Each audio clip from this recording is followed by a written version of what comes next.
Come along with Penetrex as we visit 8 different and unique locations in the West where you can see and ride trains from America's past. Our journey will take us from high in California's Sierra Nevada mountains, out across the vast emptiness of the Great Basin, and into the majestic Rocky Mountains of Colorado.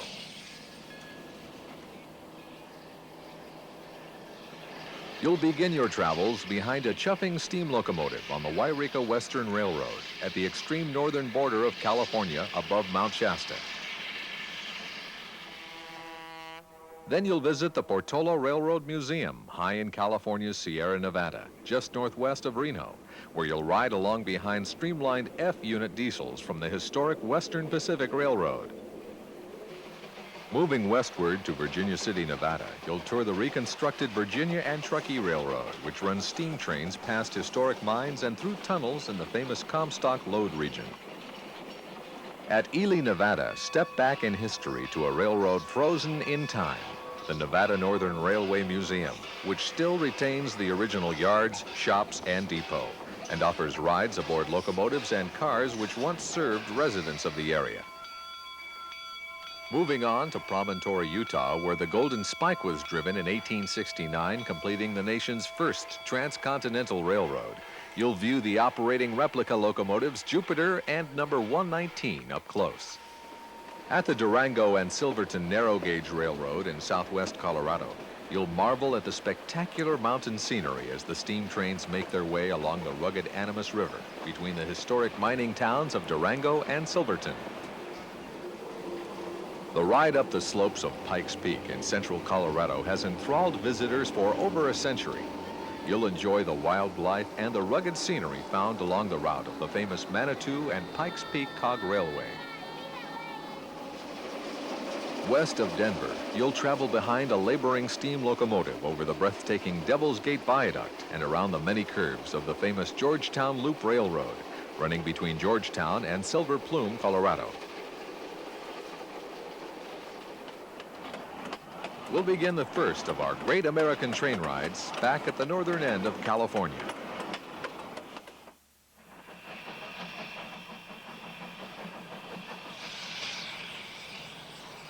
Just 35 miles north of California's Mount Shasta, summertime visitors can experience a 15-mile, 3-hour round-trip ride behind a living, breathing steam locomotive.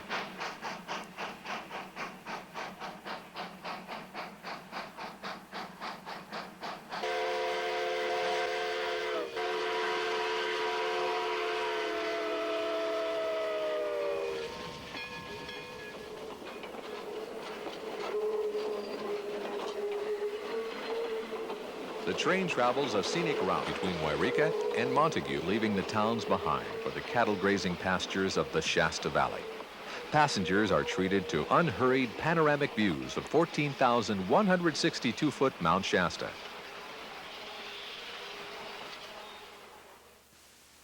The area the railroad travels through is rich in natural resources and history.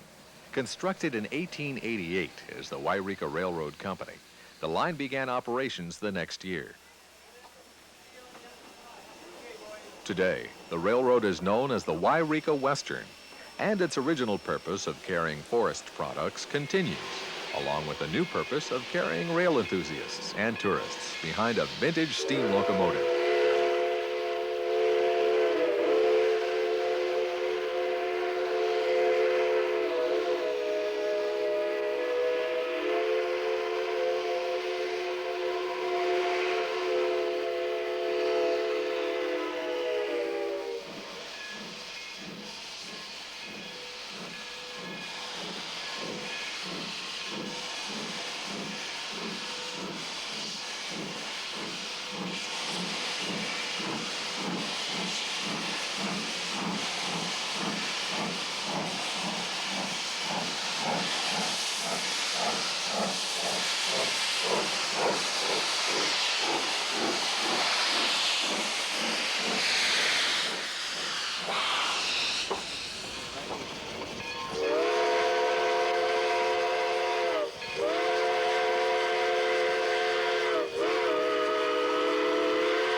as the train rolls along through the Shasta Valley. It's easy to forget what year this is. The rising heat waves remind us that it's summertime here in Northern California. Cool breezes mix with the warmth of the sun as the train rolls along, and the pleasant sounds of a steam engine at work make the journey a pleasant one.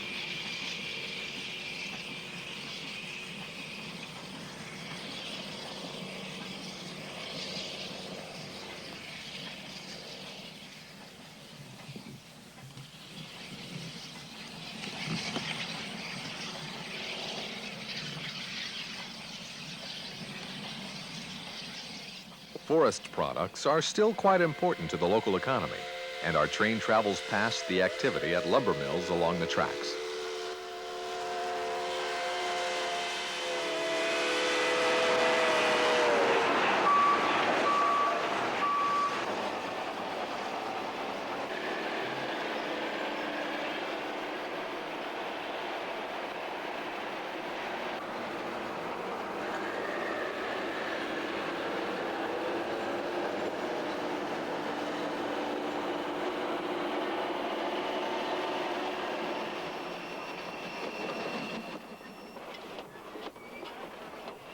Locomotive number 19, a 282 Mikado type, was built by Baldwin Locomotive Works in 1915 and once served on the McLeod River Railroad.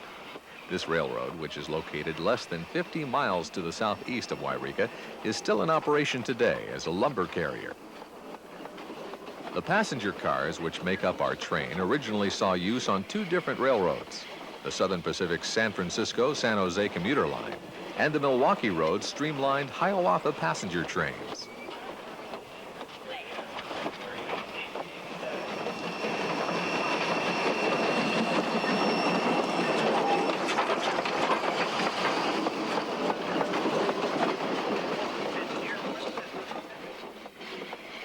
The sounds of steam locomotion and of steel wheels on steel rails are unbroken as we make our way through the Shasta Valley. We're in for a surprise today, though, as our train is about to be held up by train robbers.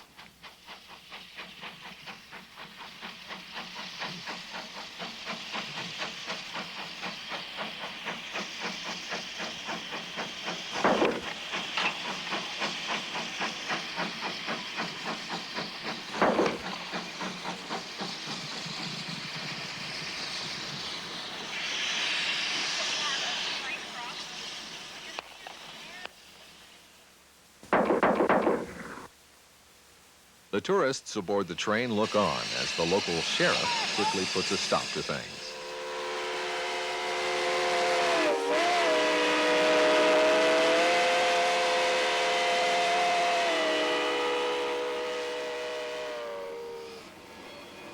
Our train's destination is the town of Montague, which is a unique mix of residents, tourists, and today even strolling guitarists.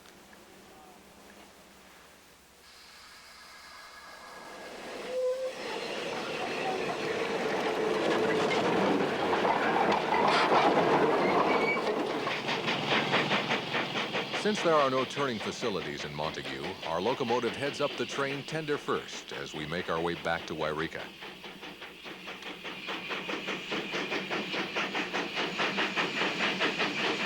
On an unhurried trip such as this one, who would expect a delay? Luckily, our train crew knows how to keep things moving.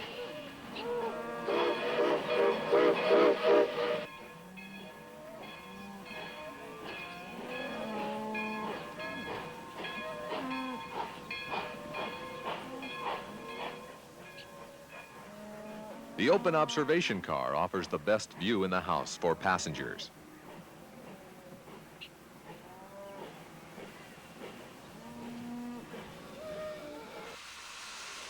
The engine crew also has a great view of the scenery on the return trip.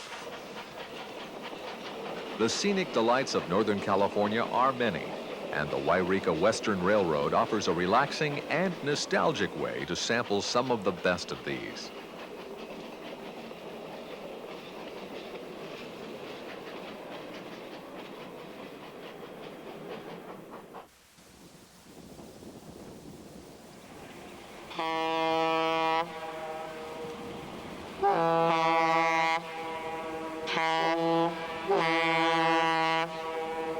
Western Pacific was the last transcontinental railroad to reach California, with its final spike being driven in 1909 to complete the route between Salt Lake City and San Francisco. In 1982, the Western Pacific was bought by the Union Pacific Railroad. The old locomotive servicing facilities at Portola, California were no longer needed, so today they serve as the site of the Portola Railroad Museum, thanks to the generosity of the Union Pacific. Portola is located at the eastern edge of the Sierra Nevada mountains at the 5,000-foot elevation. Volunteer workers spend many hours painting and refurbishing the locomotives and cars at the museum. The inside of the old Western Pacific shop building makes for a pleasant working environment and helps to keep the elements from affecting the progress of work.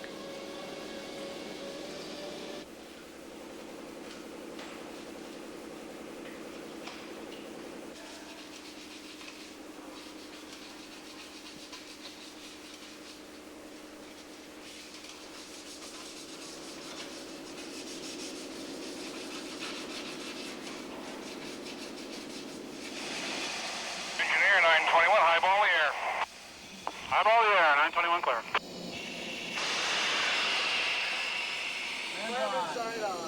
Everybody's on. Highball 921, all on board. Highball, here we go.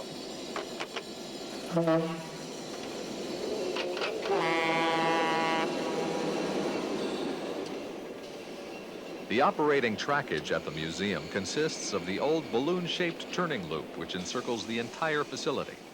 Locomotives in past years were turned around here on the balloon loop.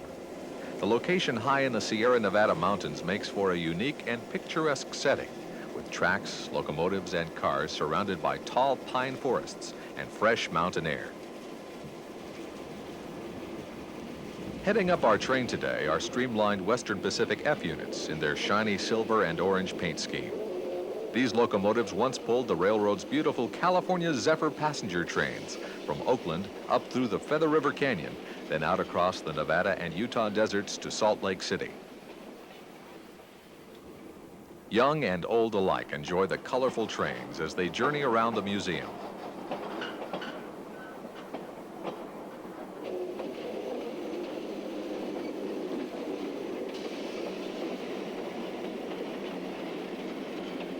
The caboose train is especially popular with younger train riders.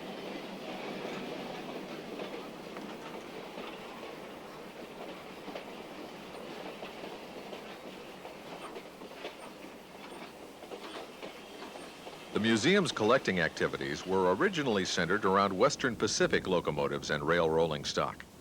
Subsequent additions have included cars and locomotives from various other Western railroads as well.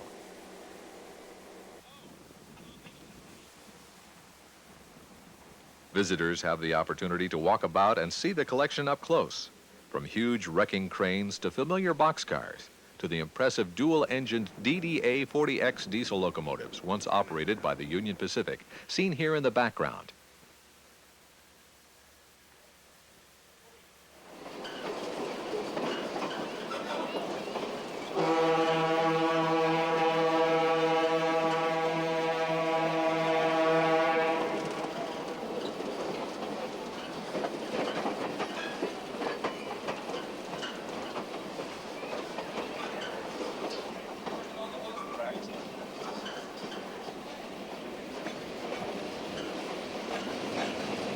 Everything's all clear on my side. There's people there. Just one more. Back now. Yeah.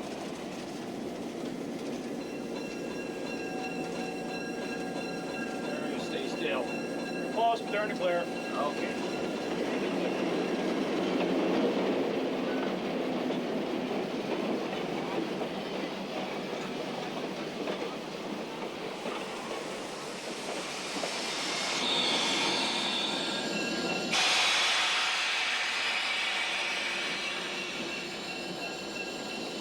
The engineer slows down to drop off a crew member. Then our train continues on for another trip around the mile-long loop track.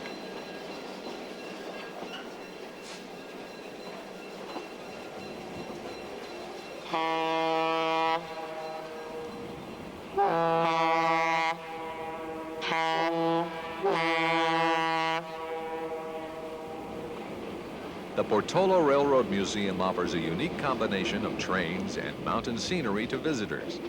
For aficionados of vintage diesel locomotives, it's a place that's definitely worth visiting.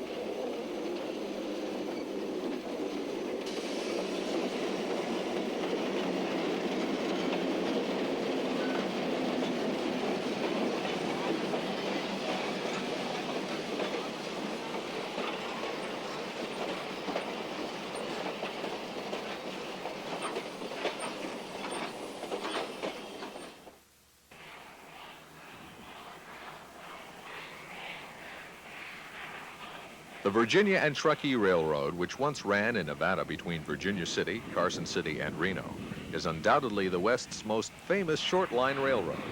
Construction began in 1869 and was completed by 1872, linking the silver mines of Nevada's Comstock lode with the stamp mills of the Carson Valley and the newly completed Central Pacific Railroad at Reno.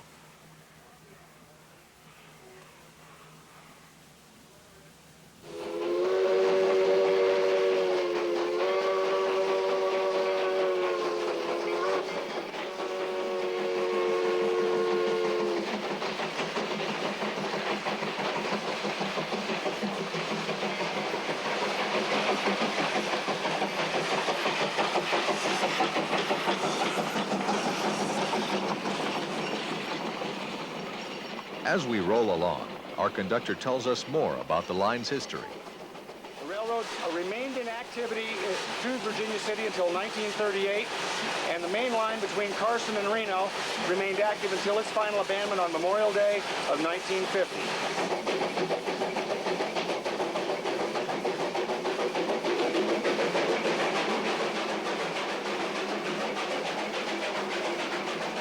Since 1976, a lot of work has gone into rebuilding the 1 3/4 miles portion of the line between Virginia City and Gold Hill. The tunnels were especially troublesome, and a new grade had to be built around one of them after efforts to reopen it were unsuccessful.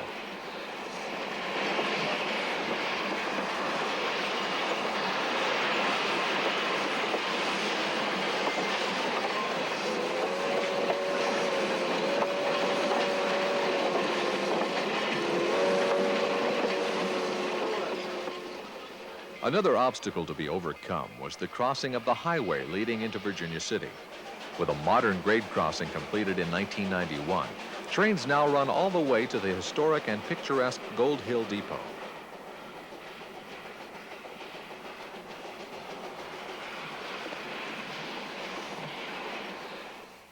Inside the Gold Hill Depot, early photographs show what it was like in the ticket office many years ago, and the scene remains much the same today.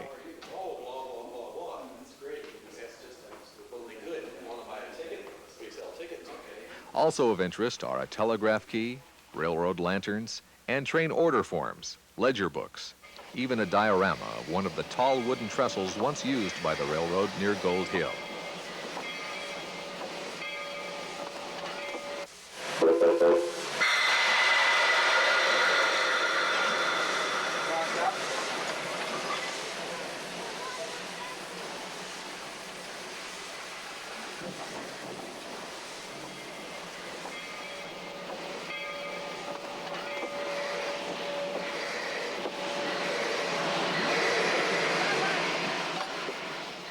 Before leaving Gold Hill, our engine runs around the train and couples on to the other end for the return trip to Virginia City.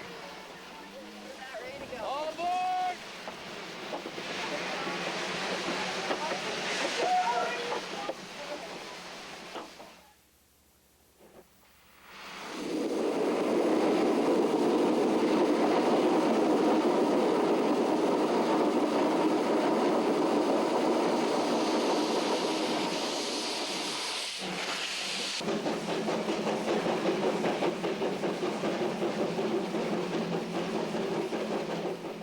As we pass by the Gold Hill Depot and start the climb uphill, we again cross over the highway leading to Virginia City.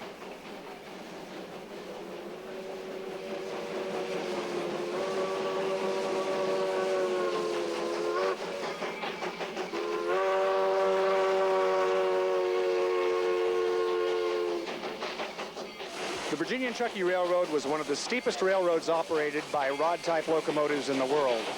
We have an average grade of around 3.2, with grades as steep as 5%, 4.6, and coming out of Gold Hill Depot, it's 3.6% on a 19-degree curve, making it one of the most difficult to operate without slipping the wheels.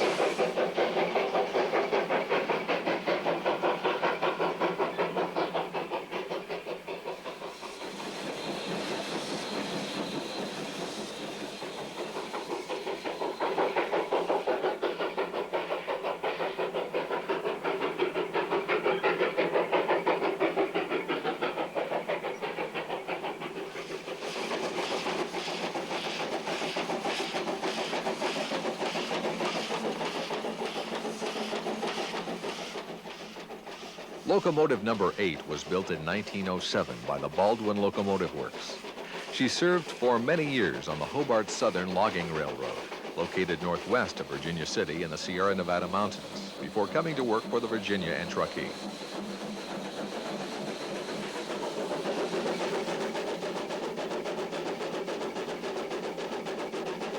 Of course, steam locomotives require a lot of work in order to keep them running.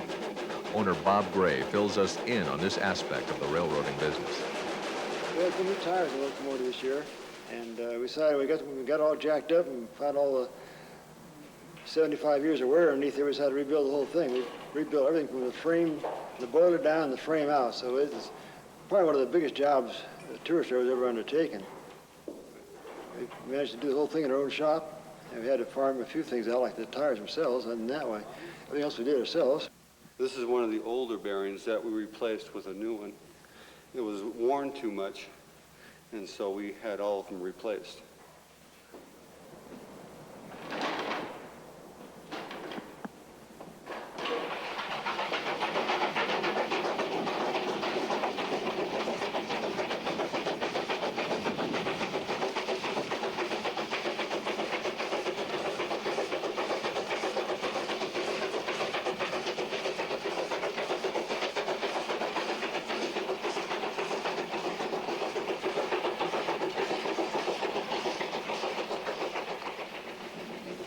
All along the line, evidence of the area's mining history can be seen in the form of old mine shafts, tailings piles, and abandoned machinery.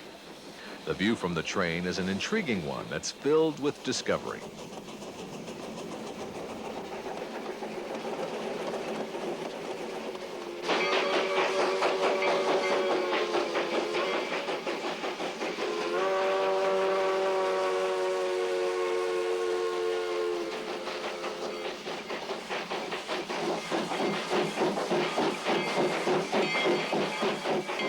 On the train's return to Virginia City, visitors are also free to walk about the streets of this well-preserved mining town and visit the many shops, eating houses, and museums. This is a trip your whole family will enjoy.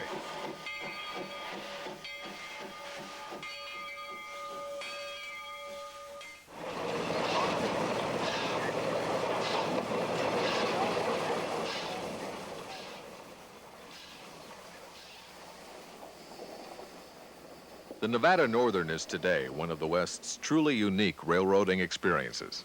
Completed in 1906, the railroad connected the eastern Nevada town of Ely and nearby copper mines with the Southern Pacific's main line nearly 150 miles north, until 1983, when the last remaining smelter was closed. What makes the Nevada Northern Railway so fascinating is that its trackage and the entire repair shop, yard, and depot complex at East Ely remain intact. During its service years, the railroad hauled copper ore from the mines around Ely to the concentrator at nearby McGill, as well as transporting passengers, goods, and machinery to and from the outside world.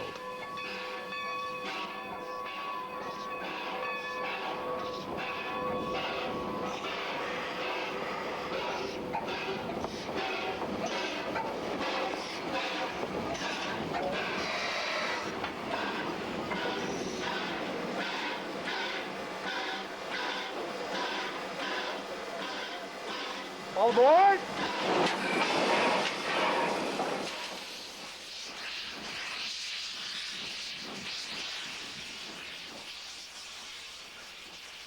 Rides are offered over 2 different routes on the railroad.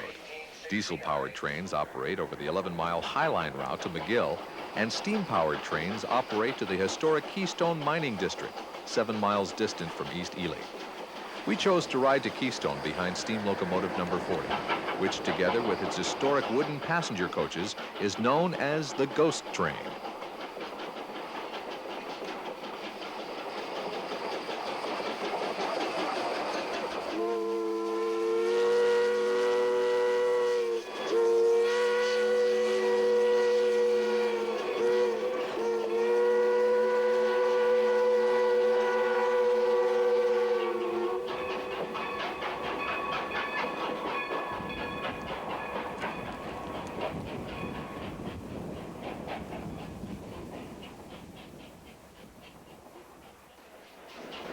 Since copper ore was the principal commodity carried by the railroad, numerous ore cars can be seen occasionally along the line.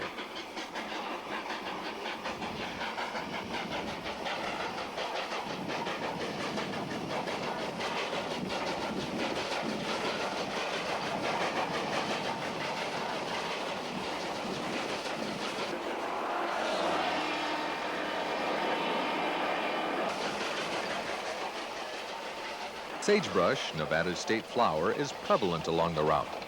Here in America's Great Basin, there are few trees to be found, except at the highest elevations, but the Nevada desert is anything but flat. The railroad travels along hillsides and beside normally dry riverbeds called washes. It's a scenic and exhilarating journey, filled with the smells of steam and sagebrush. A wide-open flat car makes for unobstructed viewing, and history buffs are thrilled to discover that the Pullman coach in the train was built in the 1890s. As our train arrives at the old Keystone Mining District, the locomotive uncouples from the cars and turns on the Y-track before heading back.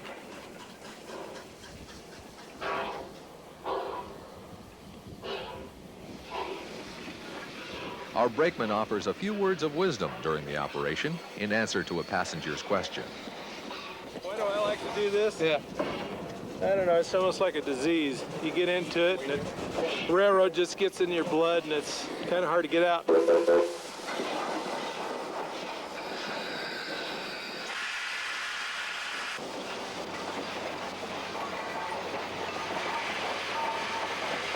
With turning completed, our train heads back toward East Ely.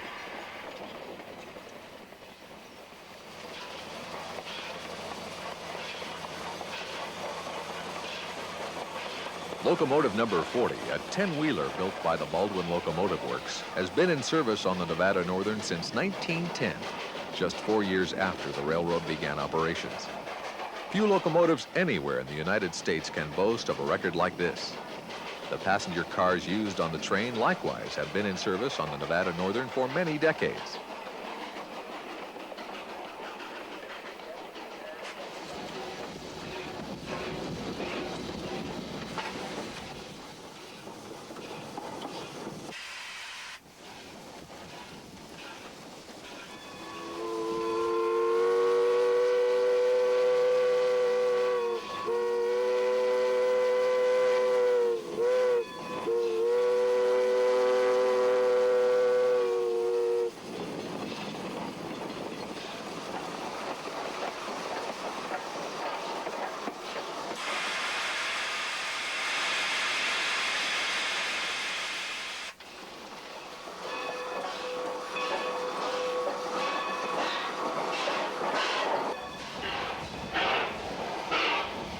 As the train heads back downhill, curious passengers can sense the thumping sounds of the steam-powered air compressor and the smell of hot brake shoes as well.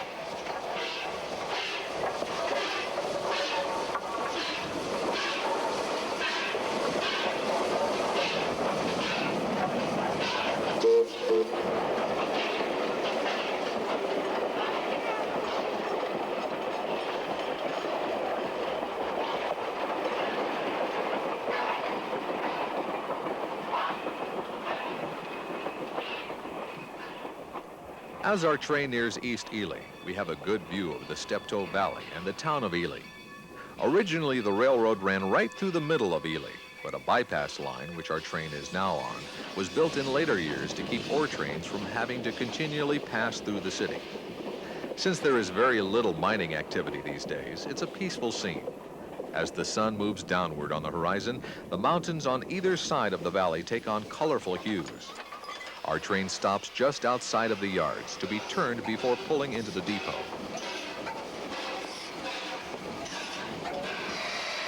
The Nevada Northern's lonesome and beautiful setting, combined with a unique history going back to the turn of the century, make this a truly great American train ride that you'll want to experience.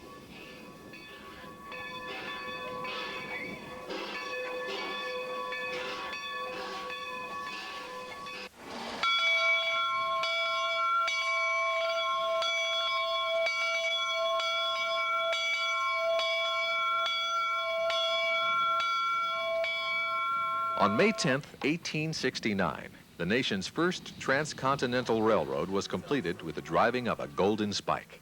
All right now, no one move.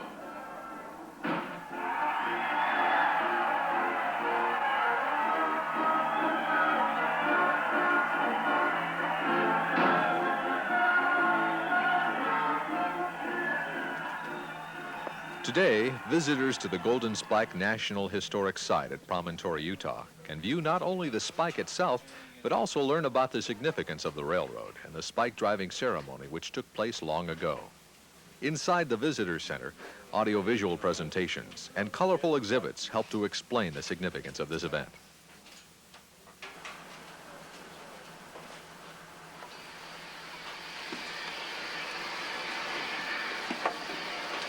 The high point for most visitors is the presence of full-size operating replicas of the famous Golden Spike locomotives, the Central Pacific's Jupiter, and the Union Pacific's number 119. Summer mornings are always a busy place in the engine house as the locomotives are ready for their starring roles in front of visitors and their cameras. Each day during the summer months, both locomotives venture forth from the engine house under their own power. The rails and ties they run over are appropriate replicas of the originals, just like the locomotives. Central Pacific Locomotive Jupiter is the first out each day. These two beautiful replica steamers were constructed by O'Connor Engineering in Costa Mesa, California, then brought to Utah in 1979 for the 110th anniversary of the driving of the Golden Spike. Engineer Bob Dowdy shares some of his experiences with these locomotives. I really feel privileged working up here. I've been with these engines now for going on to 16 years because I helped to build them, brought them up here, been with them ever since, so they're like family in a way. So it's a real privilege.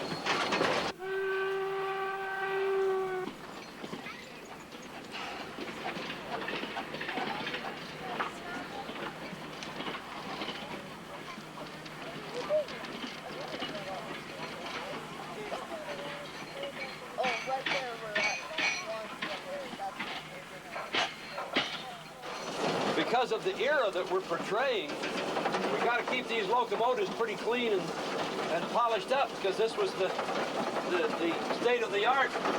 They kept them really in fine condition because each engineer was assigned his own engine and he was pretty jealous of that locomotive.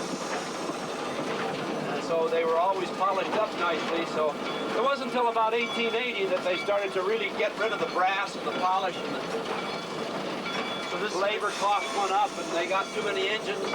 This is the granddaddy, huh? These are the granddaddies. These are the 1860 era, the Civil War, and a little bit later. And of course, all the brass eventually came off of them. And even the brass that was left on it was painted, so they didn't have to polish it anymore. Jupiter poses for visitors throughout the day in her traditional position to the west of the Golden Spike.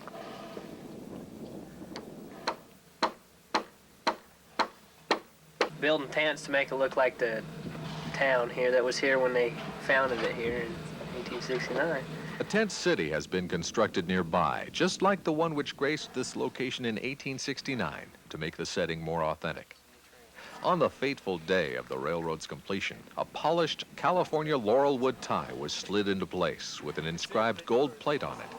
The last spike, also made of gold, was hammered into place, and the news telegraphed all across the country. America went wild. California was now connected to the rest of the Union.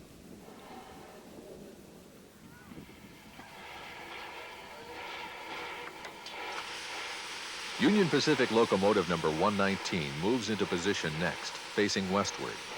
Visitors will have the chance to see, hear, feel, and smell both of these beautiful steamers throughout the day. For the technology fan, locomotive demonstrations are offered each afternoon.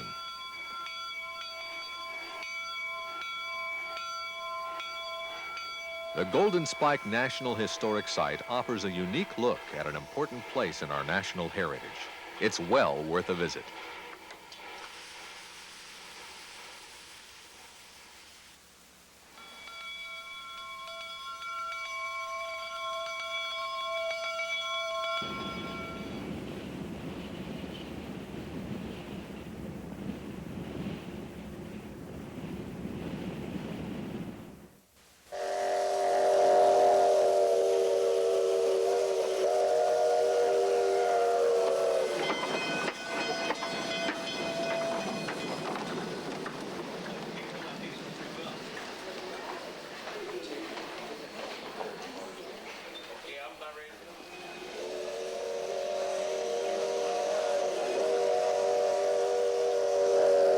The Durango and Silverton Narrow Gauge Railroad is undoubtedly the West's most famous operating narrow gauge line.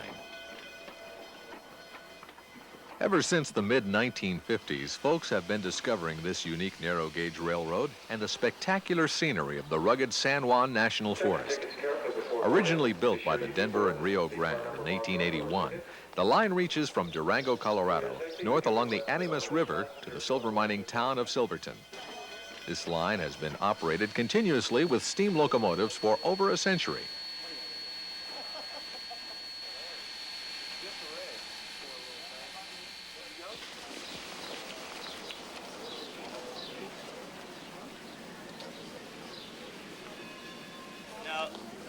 In recent years, more trains have been added to satisfy the growing popularity of the trains.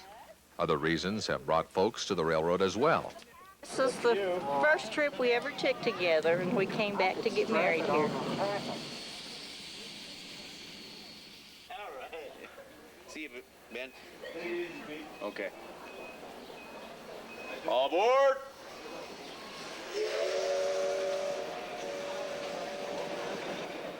Upon departing downtown Durango, the train heads along through the outskirts of town and then across flat, open countryside.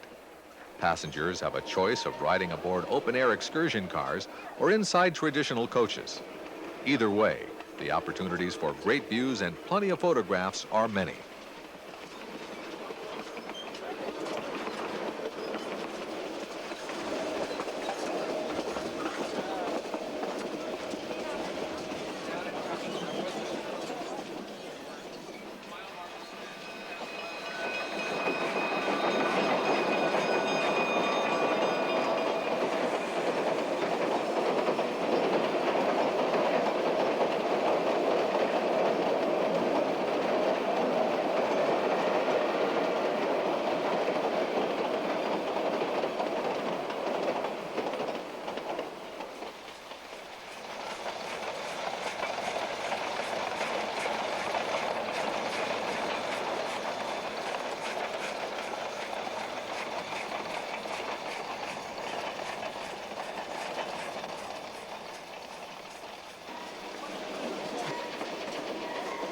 The main highway parallels the tracks for several miles as they head north away from Durango. Our train then moves into the mountains for the remainder of the journey. The most breathtaking and unforgettable part of the trip is known as the High Line, where passengers can look straight down from their excursion cars into the turbulent waters of El Rio de las Animas Perdidas, which in Spanish means the River of the Lost Souls. Early railroad builders had to blast this ledge from solid granite to make room for tracks.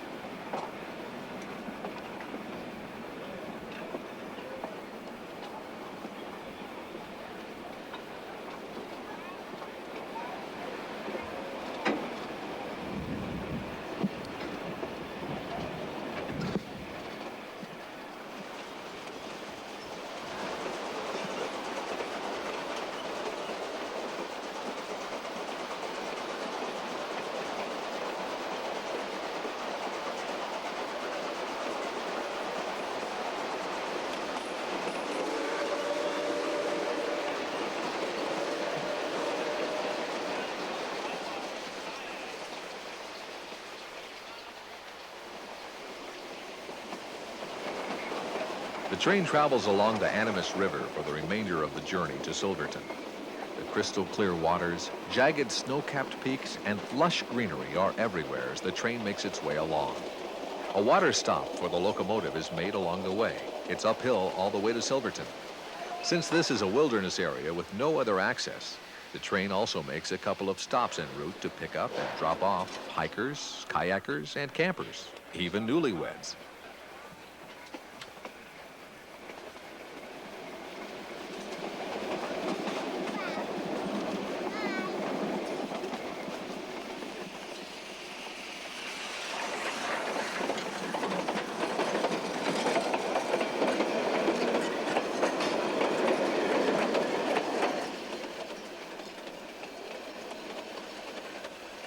Coming into Silverton, the train crosses over the river and passes the old depot.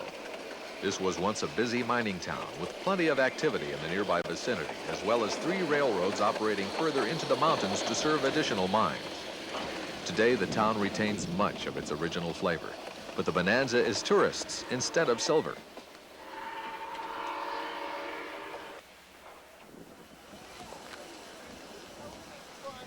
Trains pull right into the middle of town, providing a handy backdrop for photographs.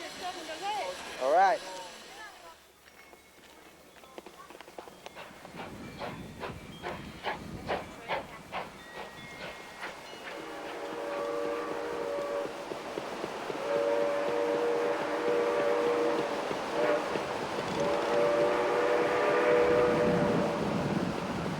The afternoon shadows are lengthening as our train makes its way back to Durango.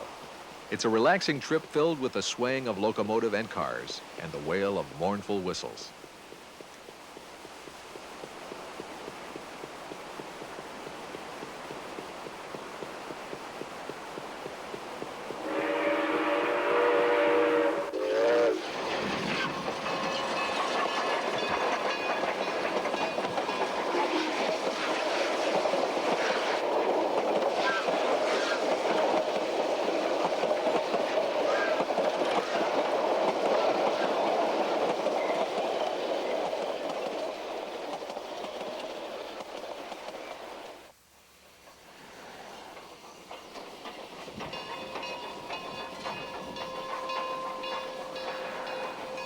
The rural meadows north of Durango stretch for several miles.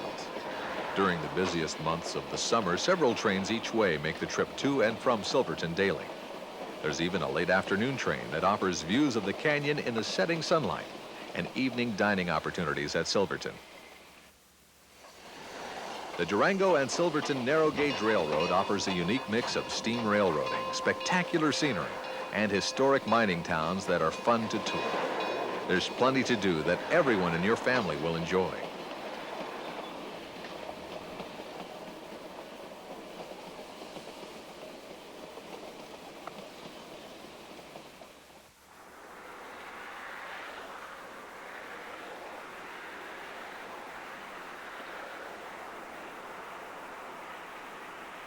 The Manitou and Pikes Peak Railway, the world's highest cog railway, is undoubtedly the best way to get to the top of 14,110-foot Pikes Peak in Colorado.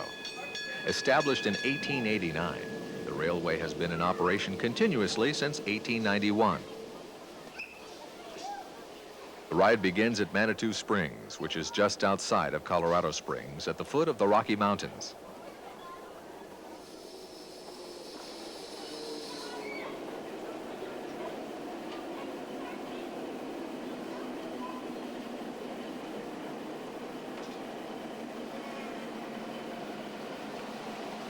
The railway has been in operation for over 100 years, and maintenance is always underway to keep the roadbed, tracks, and cog rail in good repair.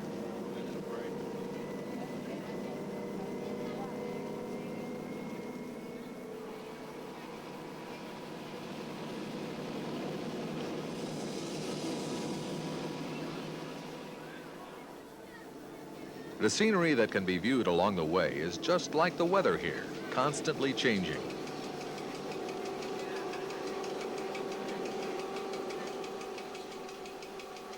Along the way, mountain bighorn sheep are often seen from the trains, and sharp-eyed tourists can sometimes pick out squirrels, birds, and and marmots as well.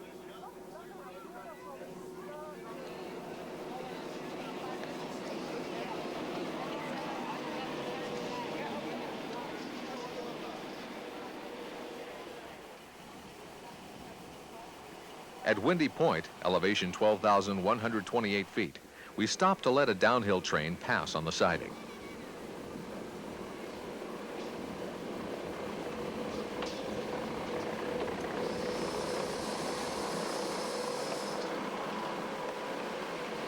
As the train approaches, we see that it is also filled with happy passengers returning from their ride to the top of Pikes Peak.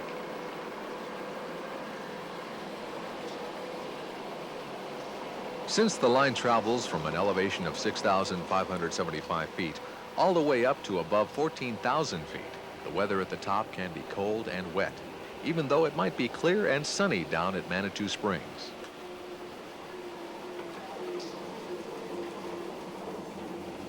The grade steepens as we approach the summit. The climb is so severe that conventional trains would never be able to move uphill, nor would they be able to maintain adequate braking downhill.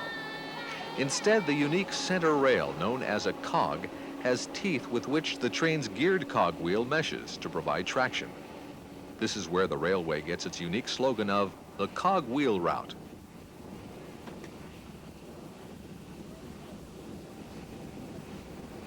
It's snowing as we approach the summit. There are many things to see from the top of Pikes Peak, if there aren't any clouds. The Colorado Rockies, the Cripple Creek Mining District, Colorado Springs, the Sangre de Cristo Mountains, even points in Kansas and New Mexico are all within viewing range of the summit.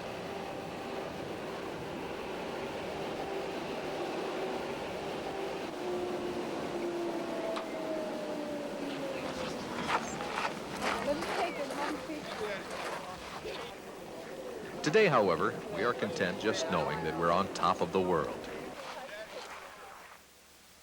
If it seems too cold outside, you can even stay aboard the cars.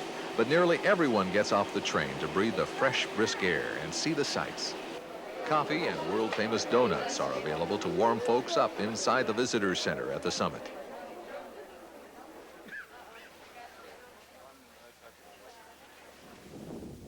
Stone walls and a foundation still remain today to remind visitors of the earlier summit building which burned down many years ago.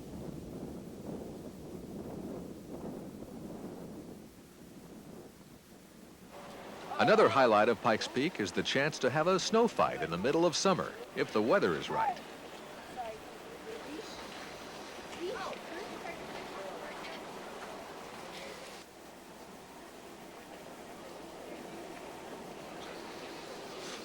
The trip down is just as unique as the trip up. In fact, many visitors find this part of the journey to be the most exciting, since they're looking downhill instead of up. But there's not really anything to worry about. Multiple braking systems have ensured the line's complete safety since it opened. Once again, we pass a train at Windy Point. Since we're headed downhill this time, the other train is stopped to wait for ours to go by. The clouds have really moved in on us today, proof of how quickly the weather can change here in the Rocky Mountains during the summer.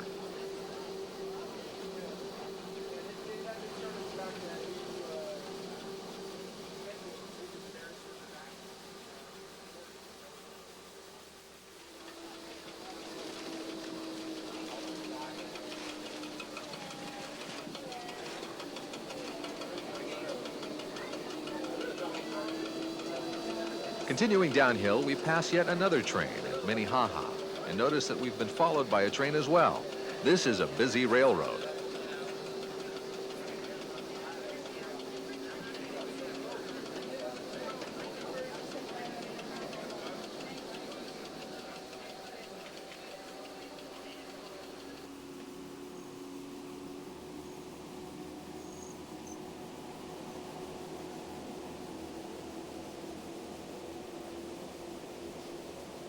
The Manitou and Pikes Peak Railway began operating in 1891 with steam locomotives pulling wooden coaches, and one of the early locomotives is still occasionally steamed up for special events. Most visitors today will ride aboard attractive Swiss-built trains, powered by modern diesel hydraulic engines. The ample viewing windows, comfortable climate control systems, An unsurpassed ride all add up to a journey that is like no other.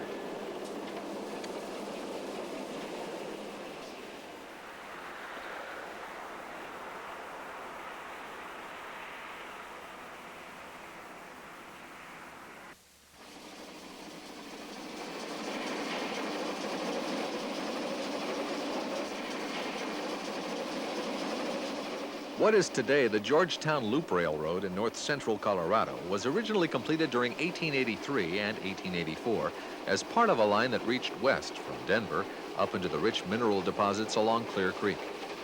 When the railroad reached the mining settlement of Georgetown, though, the going got tough.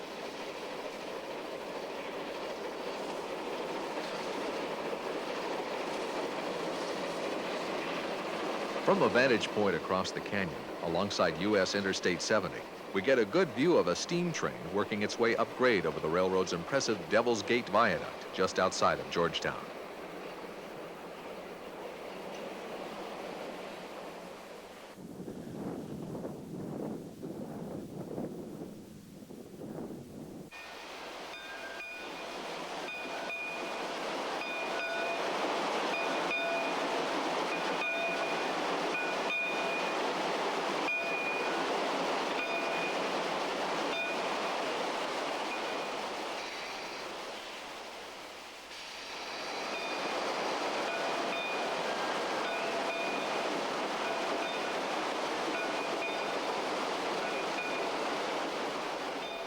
The locomotive pulling our train today is a geared Shay-type engine.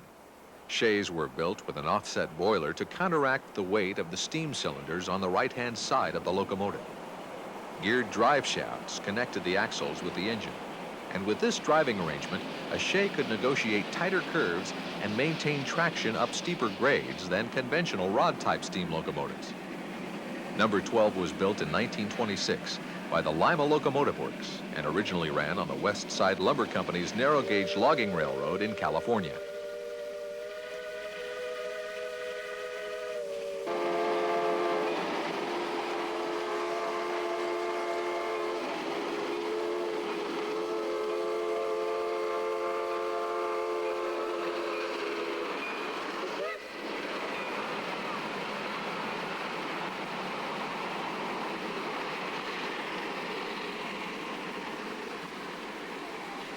It is about 5 times stronger than the old bridge, though, which is nice because they say the old bridge swayed as the train went across it. This bridge doesn't sway, we'll guarantee you. When the railroad first came on the scene, there were no decent roads, and heavy grading machinery was a technology of the future. With these constraints, railroad construction was already quite a challenge. But at Georgetown, the railroad builders were faced with an even bigger problem. The town of Silver Plume, located just 2 miles up the canyon from Georgetown, needed that railroad. However, the tracks would have to climb 638 feet in only 2 miles, an impossibly steep grade. Imaginative engineers looped the railroad around hairpin turns and then over itself on a tall bridge to gain the needed elevation in the short distance between Georgetown and Silver Plume. The 2 miles between towns was lengthened to nearly 4.5 miles of track, and the Georgetown Loop was born. Completed in 1884, the short line was supposed to be the first part of a railroad route reaching all the way to Leadville, Colorado via Loveland Pass. But this construction never began, and the line instead settled down to carrying ore, mining supplies, and tourists to the town of Silver Plume until its abandonment in 1939. Today, the yards and shops of the reconstructed Georgetown Loop Railroad are located at the upper end of the line, just outside of Silver Plume.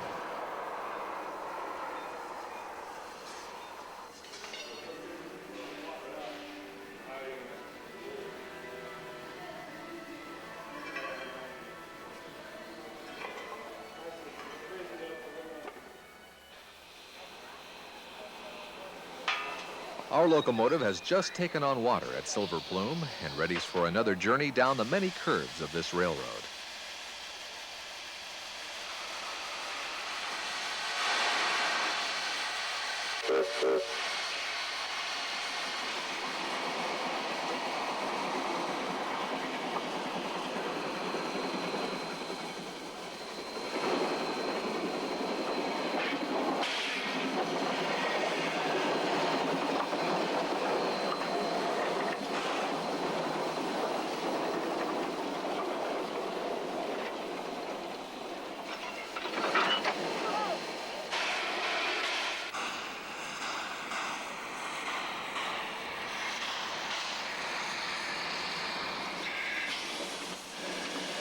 As in many parts of the Colorado Rockies, mining was once the principal industry of this area.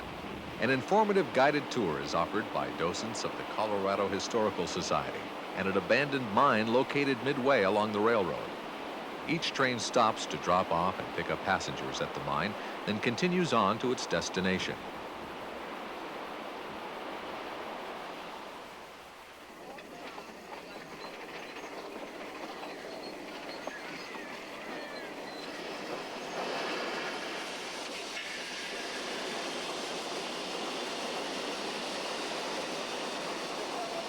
The railroad winds its way through the lush forests, passing several abandoned mines and their tailing piles.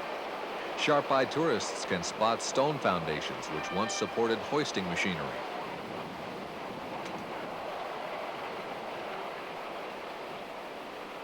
The view from each bridge along the route is fascinating. The tracks cross Clear Creek 4 different times as the railroad makes its way along.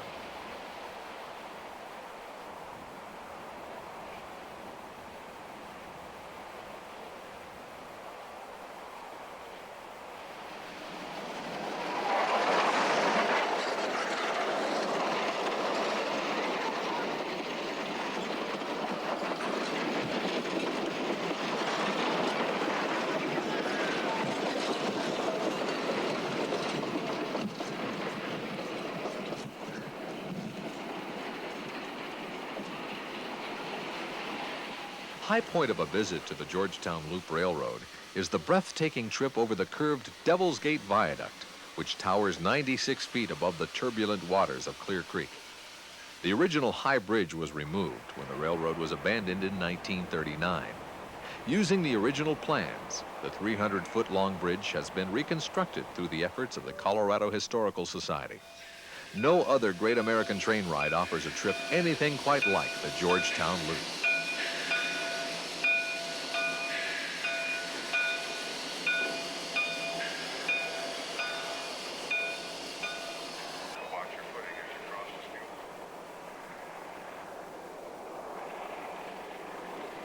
We hope you've enjoyed this tour of 8 of the great American train rides that can be found throughout the United States.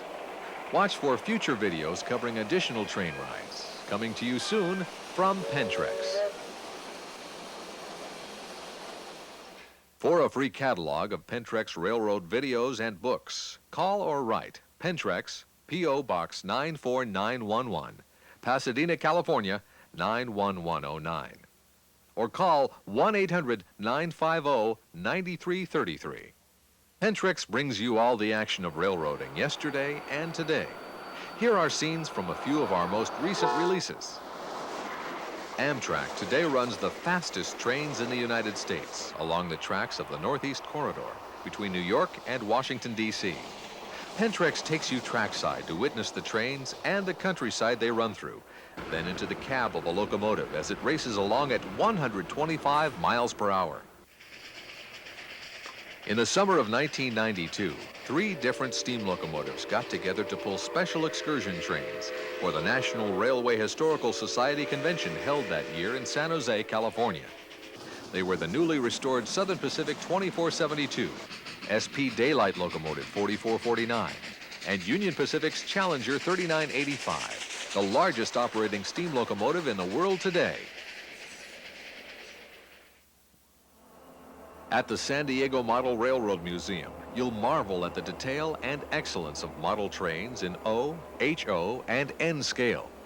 You'll look through the lens of the camera at such famous places as California's Tehachapi Loop and the Carrizo Gorge east of San Diego. And you won't be able to believe that this is a model railroad. The Santa Fe Railway's main line across Arizona is an exciting place to visit, with train after train racing along through the arid land. You'll see plenty of trains and beautiful countryside in this fast-paced presentation.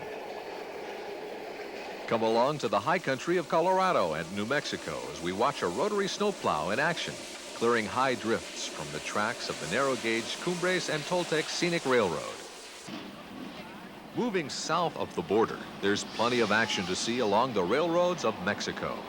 The contrasts are many, with old and new locomotives working side by side, antiquated local passenger trains, even plenty of modern freight trains to see in a landscape that is often spectacular.